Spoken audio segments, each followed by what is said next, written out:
स्थानिक स्वराज्य संस्थेच्या निवडणुकीच्या अनुषंगाने आपण जयसिंगपूर शहरात आलो होतो. जयसिंगपूर शहरातील प्रभाग क्रमांक 2मध्ये आपण आज आलो आहे आणि द्राक्षायणी दायंगडे मॅडम आहे, ज्या प्रभाग क्रमांक 2मधून रणांगणात नगरसेविका या पदासाठी उतरलेल्या आहेत.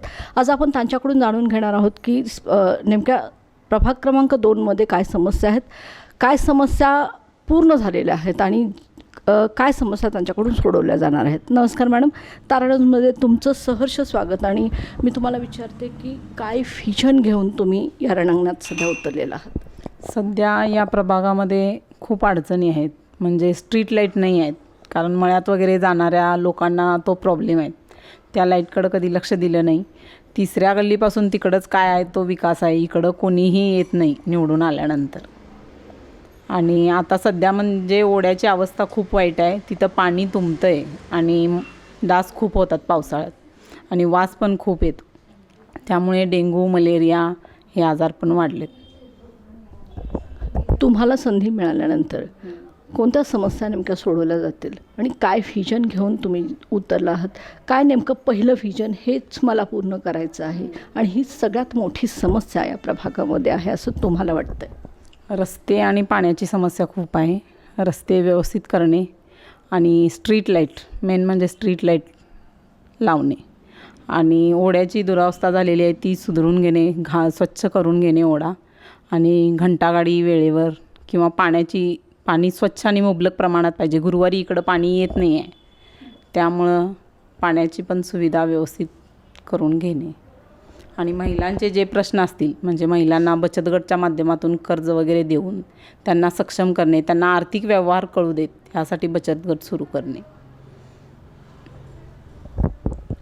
मला विचारायचं आहे की आत्तापर्यंत तुम्ही जसं म्हटलं की आत्तापर्यंत या प्रभागामध्ये कोणाचे लक्ष गेलेलं नाही किंवा कोणीही समस्या सोडवणुकीकडे लक्ष दिलेलं नाही.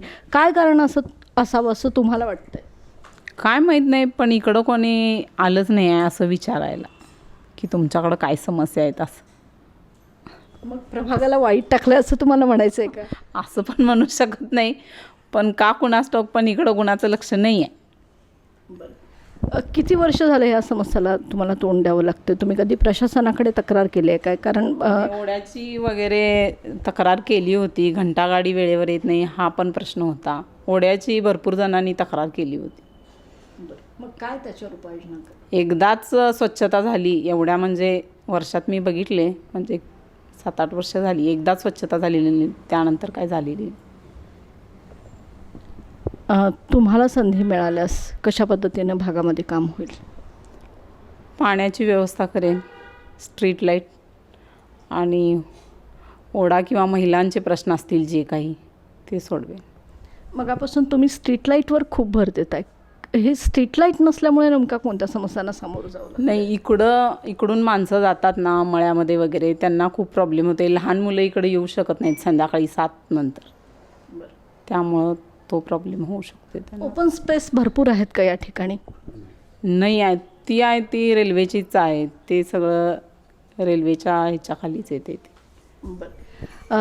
जर संधी मिळाली तर म्हणजे लोकांना, मतदारांना काय आवाहन कराल ही संधी मिळण्यासाठी किंवा नगरसेविका म्हणून तुम्ही काय मतदारांना आवाहन कराल? मी मतदारांना एवढंच आवाहन करेन की आता माझे सासरे गेली 4 वेळा ते निवडणुकीला राहिले होते, पण थोड्याफार फरकाने त्यांना ती संधी मिळाली नाही आहे. पण त्यांनी कुठलंही पद नसता त्यांनी भरपूर कामं केली आहेत नागरिकांच्यासाठी. रेशन कार्डची काम म्हणा, कोणाची पेन्शन म्हणा, किंवा त्यांनी भरपूर कामं केली आहेत. फक्त एवढंच आहे की 99% समाजकारण आणि 1% राजकारण एवढंच करायचं आहे आणि समाजासाठी काम करायचं आहे.